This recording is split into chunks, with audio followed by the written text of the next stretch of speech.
Nosso time aqui, temos o nosso trio: Cristiano Vilela, Jorge Serrão, Fábio Piperno. Meus amigos, ótima tarde para vocês. A gente já tem a Berenice, meu querido Eduardo Novak. Então, olha, ao vivo, direto de Brasília, a Berenice Leite, o jornalismo da Jovem Pan de Brasília, atento, tem mais informações sobre esse caso todo que mexeu com a política nacional de ontem para hoje. Deixa eu inserir a nossa Berenice. Tudo bem, Berenice? Ótima tarde para você, seja muito bem-vinda. Eu quero um pouco mais de detalhes aí, principalmente de informação de bastidor que você tenha para a gente. Seja bem-vinda. Oi, Paulo. Uma boa tarde para você, para todos que nos acompanham. Estou com um pouquinho de dificuldade para ouvir.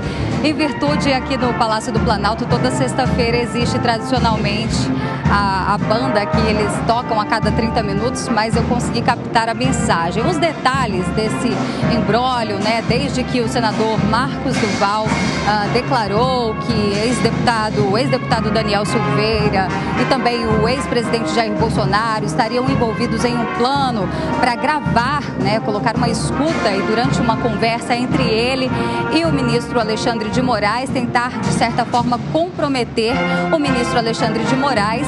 O fato é que ontem ele prestou depoimento na Polícia Federal, ele apresentou inclusive o seu celular, esse celular que teve as mensagens analisadas, estão sendo analisadas, inclusive confrontadas com o celular do ex-deputado Daniel Silveira, que também está preso no Rio de Janeiro desde o dia de ontem. Hoje pela manhã, pela primeira vez, o ministro Alexandre de Moraes falou sobre esse assunto, ele confirmou inclusive que existe sim, que ele se encontrou com o senador da República, Marcos Duval, mas que durante esta conversa que eles tiveram, já após a reunião no Palácio do Planalto, onde ele teria sido chamado para participar desse plano que envolveria essa escuta, o ministro Alexandre de Moraes disse que pediu a ele que pudesse, então, formalizar o caso, né, numa espécie de depoimento mesmo. Marcos Duval disse que não poderia fazer isso por uma questão de inteligência e agora eles estão divergindo nas opiniões, porque Marcos Duval veio a público agora à tarde, numa nota à imprensa, ele disse que não foi desse jeito que aconteceu, que o ministro Alexandre de Moraes não pediu para ele formalizar um depoimento, de fato, do que aconteceu na reunião no Palácio do Planalto e, inclusive, agora, o senador da República entrou com um pedido na Procuradoria-Geral da República, pelo menos disse que vai fazer isso para tirar o ministro Alexandre de Moraes da relatoria do inquérito dos atos antidemocráticos. E a gente segue acompanhando aí qual será o próximo passo, o próximo capítulo dessa novela, Paulo. Muito bem, Berenice, obrigado pelas suas informações. A Berenice atualizando tudo sobre esse caso que está mexendo com a capital federal, principalmente desde quinta-feira. Obrigado, Berenice. Deixa eu conversar com o nosso time. Piperno, você sabe que esse meu fundo aqui tem mais a ver com você do que até comigo, né? Mas a gente vai seguindo aqui firme e forte, certo, meu querido Jorge Serrão e meu querido Cristiano Vilela? Você sabe, Piperno, que essa questão da política nacional, a gente sempre tem que observar dia após dia, porque senão a gente fica absolutamente desatualizado. As coisas mudam muito, né? Eu estava abrindo um site de notícias hoje e me deparei com uma acusação, inclusive, dessas pessoas que escreveram esse artigo, dizendo que o ministro Alexandre de Moraes seria alguém racista, porque utilizou a expressão Operação Tabajara. E o fogo está centrado agora no ministro do Supremo, Piperno. Como é que você me explica isso? Boa tarde, meus amigos. Eu ia até te chamar de Paulo Matias, o comunista, né, por conta desse vermelho, mas acho que também não se aplicaria. Não é o caso, né? Depende hoje do ponto de vista. Então, Paulo, e hoje em dia a gente tem que tomar muito cuidado com essas brincadeiras, mesmo com amigos próximos, porque a gente nunca sabe o que vão interpretar do outro lado, né? Daqui a pouco o Instagram já tá bombando. Está vendo só, eu disse. Tá? Bom, mas eu quero dizer para você o seguinte, Paulo. A quadrilha golpista, ela continua operando, ou pelo menos ela tenta operar, né? E agora tenta, obviamente, chamuscar o ministro Alexandre de Moraes, que obviamente deve estar muito preocupado com acusações partindo desse senador de baixo clero que mente para todo mundo, né? Joga tudo no ventilador o tempo todo. Acusa até a revista Veja, aí fala que foi colaborar com o repórter, que estava precisando aí, né, de uma matéria diferente. Nos ofereceu 3, 4 versões sobre esse encontro, sendo que Os únicos dados que parece que foram confirmados são exatamente em relação aos participantes do encontro. O que cada um disse, ouviu, aí a gente realmente tem muita dúvida. Agora veja, Paulo, qual a credibilidade dessa turma? Quer dizer, é óbvio que o ministro Alexandre de Moraes sabe com quem ele está lidando, porque, veja, a quadrilha golpista já tentou a farsa dos comerciais em milhares de emissoras de rádio por todo o país, e na época eu disse, puxa vida, até a rádio do pai do ministro, o Fábio Faria, tá no meio, porque eles erraram até nisso.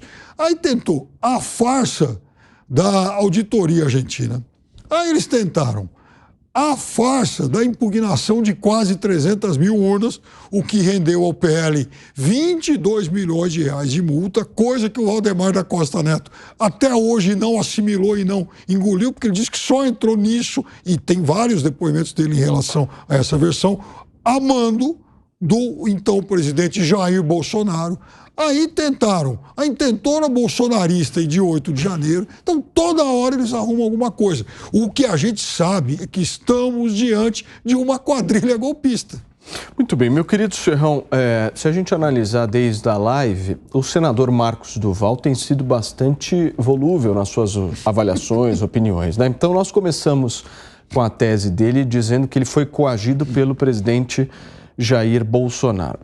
Agora, poucas horas depois, ele quer o afastamento do ministro do Supremo Tribunal Federal, Alexandre de Moraes, da investigação desse caso. O que aconteceu nesse meio do caminho, hein, Serrão? Olha, o bagulho é doido. Em homenagem a esse fundo vermelho atrás de você, Paulo Matias, saudações, meus companheiros, saudações, meus camaradas.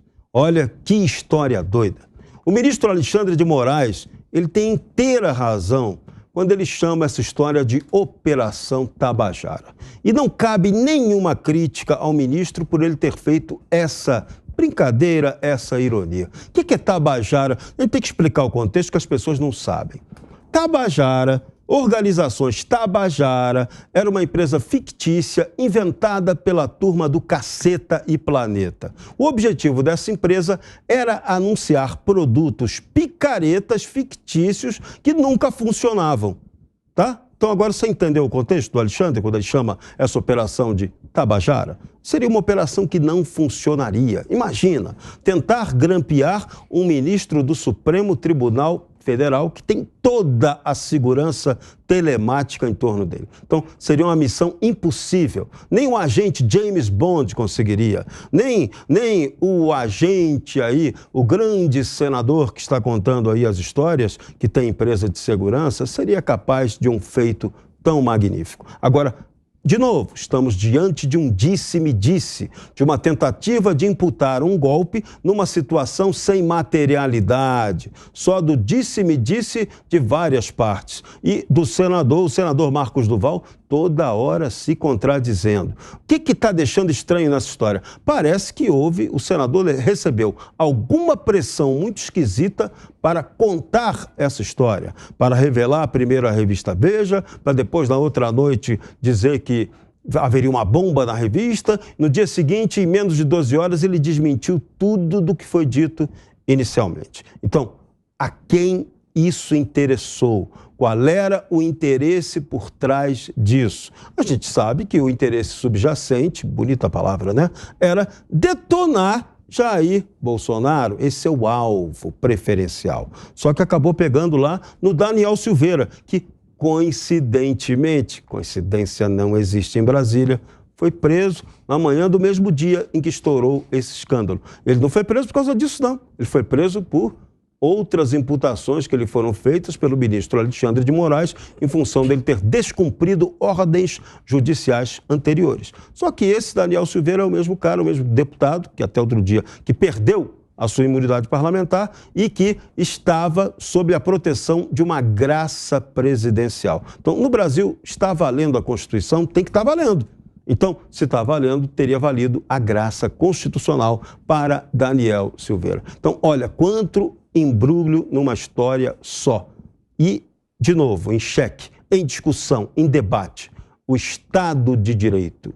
Qual a capacidade que temos hoje de promover uma pacificação política se os membros dos poderes continuam alimentando uma guerra sem fim? O presidente Lula deu uma entrevista ontem também, imputando a Jair Bolsonaro toda a culpa pelo movimento que aconteceu em 8 de janeiro. Chamou Bolsonaro novamente de golpista, que tem sido uma linha de raciocínio normal da própria esquerda. Então, vejam, estamos cada vez mais longe da pacificação, cada vez mais um conflito desnecessário num momento político extremamente delicado para um Brasil em que você espera o quê? Respeito à legalidade com legitimidade para a garantia da liberdade. Muito bem, essa acusação que nós estamos tratando aqui foi feita justamente depois dessa denominação pelo próprio ministro Alexandre de Moraes de Operação Tabajara, que eu acredito que nós 4 aqui compreendemos plenamente que ele estava se referindo à questão que o Serrão mencionou aqui. Mas vale ressaltar aqui que existe um povo indígena tabajara que localiza-se, inclusive ancestralmente, em 3 estados brasileiros: Ceará, Piauí e Paraíba. E segundo a crítica que é reportada ao ministro, ele estaria de alguma forma ofendendo esse público. A nossa visão, acho que os de maneira nenhuma, ele estava falando da empresa do Cacete isso. Planeta. Exato. Na realidade, hoje em dia a gente vive, né, Vilela, numa sociedade que talvez queira também arranjar muito pelo em ovo, né? Exatamente. Uma boa tarde a você, Paulo, Serrão, Piperno e todos que acompanham o 3 em 1 aqui na Jovem Pan. Olha, hoje em dia, várias vezes a gente já debateu esse tipo de assunto aqui na Jovem Pan. Hoje em dia é até chato você tratar de uma série de questões, porque é natural, eventualmente, que se faça alguma colocação, use alguma terminologia, né? Especialmente eu, Piperno, Serrão aqui, que já passamos dos 40, o Paulo ainda tem 25, ainda é mais novo, né? Já é mais afeito a essas terminologias modernas. Mas nós que já passamos dos 40, às vezes você usa alguma terminologia imprópria e que não tem nada a ver com preconceito, que não tem nada a ver com nenhuma carga ideológica. Então, nesse sentido agora, o ministro, ele estava colocando que, de fato, se essa história for verdadeira, for verídica, estamos falando de uma pataquada. Não sei se ainda pode falar pataquada também, daqui a pouco, né, vão encontrar alguma justificativa de não se falar pataquada, mas foi uma coisa realmente um absurdo, um imbróglio. Agora, chama a atenção, né, que o senador, né, Marcos Duval, ele é uma pessoa que tem ali uma experiência na área da segurança, na área da inteligência. Será que ele tem mesmo? É impressionante como ele não consegue sustentar o mesmo relato em 2 conversas seguidas, né? Se ele vem dar um relato pra gente aqui no 3 em 1, pelo jeito ele no pingo dos is ele já vai dar um relato diferente, né? Então, esse tipo de coisa também tem que ser apreciado pelo próprio Senado Federal. O presidente Rodrigo Pacheco foi eleito agora, reeleito, bem votado, está ali nas festividades do seu novo mandato. Mas uma medida dessa, um comportamento desse, depõe contra o Senado Federal. Nós não estamos falando de um joguinho de fulano disse, Beltrano desdisse. Estamos falando de um deputado que levou um senador para falar com o presidente da República e depois esse senador relatou ao ministro do Supremo. Pelo amor de Deus, isso não pode ficar assim, né? O Piperno, você venderia seu carro para o senador Marcos Duval? Olha, Paulo, o problema de vender o meu carro para o senador Marcos Duval é que amanhã depois meu carro podia mudar de cor, documento, número de chassi, porque muda tudo, né? O tempo todo, né? E veja, eu posso vender para ele um Fusca e amanhã depois ele sair por aí dizendo que comprou de mim uma Porsche. E como é que eu vou justificar esse negócio todo? Ele cada hora tem uma versão diferente, então muito cuidado no momento de transacionar qualquer coisa com o senador Marcos Duval. Agora, veja, o Cristiano cita um ponto interessante, porque eu fico imaginando, né?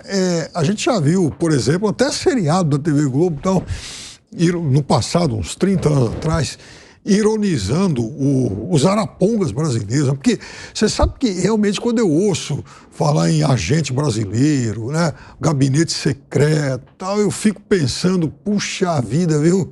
Até como chama lá, o o Peter Sellers, aquele antigo agente da Pantera Cor-de-Rosa, eu acho que seria mais discreto e inteligente do que essa turma. É uma porcaria o serviço. Maxwell Smart, agente 86. Ixi, esse aí, então, pelo amor de Deus. Agora, do ponto de vista político, vocês acham que o Senado vai fazer alguma coisa em relação a ele? Deve ser feito algo? Porque ele está, de alguma forma, desestabilizando todo o processo, né? Fazendo acusações, enfim. Qual é o tipo de consequência dessas acusações que ele está levando, o Piperno? O Paulo, ele mente toda hora, né? Então também eu acho que isso é conselho de ética? O que é? Só para entender do ponto de vista prático. O senador Randolph hoje já entrou lá com uma ação para eu enviar o caso dele ao conselho de ética. Mas veja, o conselho de ética do Senado também é uma coisa assim um pouco etérea, né? Quer dizer, assim, existe. Quer dizer, você sabe que existe. É aquela coisa lá das bruxas, né? Quer dizer, você pode até não concordar, achar que, mas que elas vai, quer dizer, elas existem, estão lá em algum lugar. Esse conselho de ética do Senado é outra inutilidade. Aliás, o senador Randolph, também fez algo muito feio. Foi tentar arrancar o celular lá daquele rapaz, enfim, o blogueiro lá, o youtuber, que o ano passado chamou o Bolsonaro de tchutchuca do Centrão, e eu aqui condenei o gesto do Bolsonaro que tentou lá tirar o celular do rapaz, e o Randolph acabou fazendo a mesma coisa. Que vergonha, senador. Muito bem. Vilela, o Piperno está numa empreitada forte para tentar ser uma fada sensata, né, desse programa. Como é que você está vendo isso? O Piperno é sensatíssimo, é um poço de sensatez. Não tenho dúvida que ele sempre muito lúcido nos seus comentários. Agora, sobre esse caso, né, do senador Randolph, é impressionante como, por vezes, a gente vê pessoas no Brasil que tem capacidade de bater palma por um ato quando a pedra está no sapato do adversário, no sapato de quem não gosta. Mas quando a pedra vem para o seu sapato, e acreditem, a pedra sempre um dia vai entrar no seu sapato. Quando a pedra vem no seu sapato, aí fica brava, esperneia, pega o celular e tudo mais. Esse exemplo do blogueiro ali do celular é um exemplo excelente, né? Ele fez a mesma coisa, vamos dizer, com o Bolsonaro e a mesma coisa com o Randolph. Quando foi com o Bolsonaro, metade do país bateu palma. Quando foi com o Randolph, a outra metade bate palma. Quer dizer, a gente fica nessa loucura e não ataca os problemas que de fato têm que ser atacados, né? Muito bem. Serrão, para a gente fechar toda essa questão envolvendo aí o senador Marcos Duval, o que a gente pode esperar semana que vem? Semana que vem, talvez esse assunto totalmente se perca. Sabe por quê? Foi uma operação totalmente tabajara. O objetivo dela era detonar o Jair Bolsonaro. E o Jair Bolsonaro já chegou hoje e falou: não vou emitir declarações sobre esse assunto. Então, agora o que vai restar? Vai restar um depoimento efetivo que será feito com o Daniel Silveira, no qual certamente, pode ter certeza absoluta disso, ele vai negar qualquer tipo de coisa que isso tenha acontecido, o que ele tenha proposto, essa doideira tabajara, como definiu lá o Alexandre de Moraes, vai ficar, nesse caso específico, o dito pelo não dito. E nada, não há materialidade para configurar a tal tentativa de golpe, o tal cometimento do crime. E a legislação brasileira é muito clara: se só há crime se você tiver ali a materialidade para justificá-lo. Não tem planejamento de crime, ainda não rende punição. Pode ser que um dia renda, mas atualmente ainda não rende. Então, veja, ainda mais de um crime que não houve. Não se materializou. Você não tem como garantir que aquilo ali foi verdade ou não. Então, a tendência é que esse assunto seja mais um a morrer. Agora, detalhe curioso, né? Quantos fatos e factóides foram lançados até agora para desviar a atenção para outras coisas mais importantes, hein? Pense nisso.